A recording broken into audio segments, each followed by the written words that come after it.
अस्सलाम वालेकुम। ये वीडियो मौलाना आज़ाद नेशनल उर्दू यूनिवर्सिटी के तमाम एंट्रेंस टेस्ट के इम्तहानात की तैयारी के लिए जनरल नॉलेज का तीसरा वीडियो है।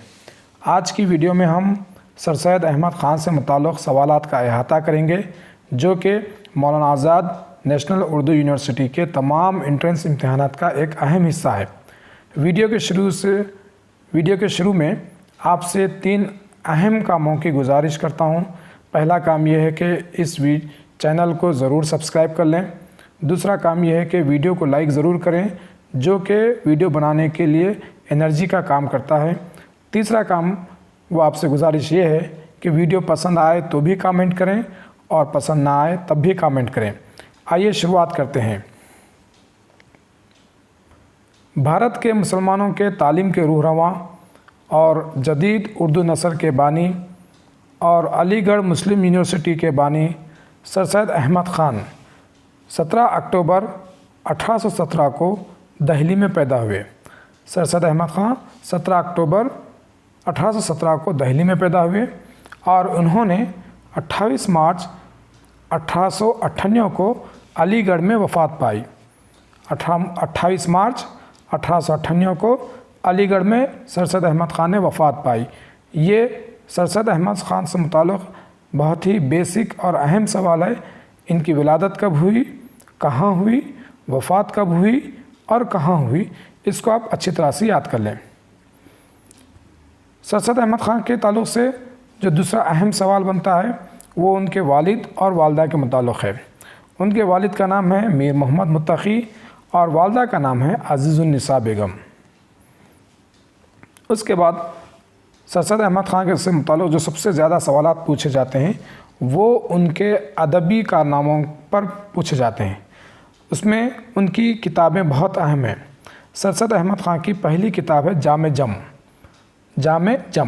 जो कि फ़ारसी ज़बान में लिखी गई, जिसमें अमीर तैमूर से बहादुर शाह ज़फ़र तक के बादशाहों के मुख्तसर अहवाल है। पहली तसनीफ़ सर सैयद अहमद ख़ान की जामे जम है।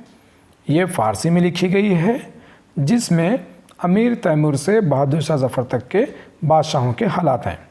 दूसरी अहम किताब है आसारुस सनादीद। इस तसनीफ़ में दिल्ली के इमारतों और नामवर लोगों के हालात ज़िंदगी बयान किए गए। आसारुस सनादीद सर सैयद अहमद ख़ान की बहुत अहम किताब है, जो अक्सर इम्तहानात में पूछी जाती है और मौलाना आज़ाद नेशनल उर्दू यूनिवर्सिटी के इम्तहानात में ये अक्सर रिपीट भी हुई है। तीसरी अहम किताब है असबाब बगावत हिंद। ये किताब सर सैयद अहमद ख़ान ने अंग्रेज़ों के ख़िलाफ़ हिंदुस्तानियों की बगावत की वजह बयान करने के लिए लिखी है, जो कि बहुत अहम किताब साबित हुई। उसके बाद 2 और किताबें हैं। पहली किताब है सरकशी ज़िले बजनूर और दूसरी है सिलसिलतुल मुलूक। गुज़िश्ता 5000 साल दिल्ली में हुकूमत करने वालों के अहवाल दर्ज हैं।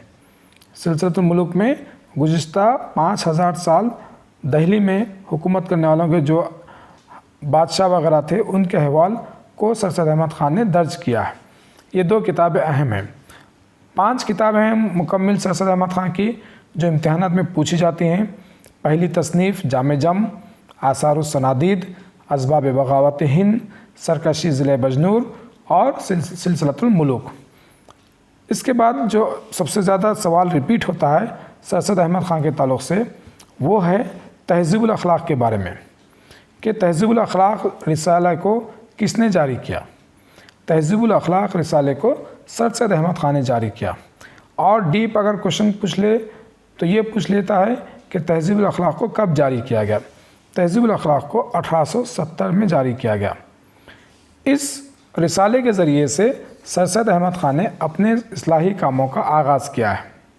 तो ये रिसाले का नाम तहज़ीबुल अख़लाक़, इसको अच्छी तरह से याद रख लें।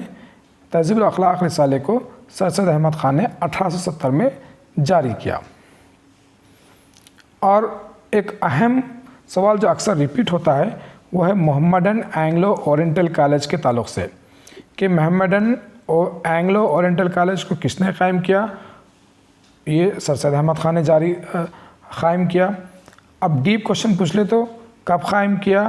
یہ 1875 میں قائم کیا، جس کے بعد 1920 میں محمڈن اینگلو اورینٹل کالج کا نام تبدیل کر کے علی گڑھ مسلم یونیورسٹی نام رکھا گیا۔ علی گڑھ مسلم یونیورسٹی کا نام 1920 میں رکھا گیا۔ محمڈن اینگلو اورینٹل کالج کا قیام 1875 میں ہوا۔ پہلے یہ مدرسہ ہوا کرتا تھا، بعد میں یہ کالج بنا۔ گوگل اور ویکیپیڈیا کے مطابق 1875 میں اس کا قیام عمل میں آیا اور 1920 میں یہ علی گڑھ مسلم یونیورسٹی بنا۔ اس کے علاوہ سر سید احمد خان نے سائنٹیفک سوسائٹی بھی قائم کی۔ سر سید احمد خان کے تعلق سے مولانا آزاد نیشنل اردو یونیورسٹی میں اکثر سوالات پوچھے جاتے ہیں، اور ڈیپ مطالعہ آپ ضرور کریں تاکہ سر سید احمد خان کے تعلق سے آپ کو معلومات میں اضافہ ہو اور امتحانات میں آسانی سے کامیابی ہو۔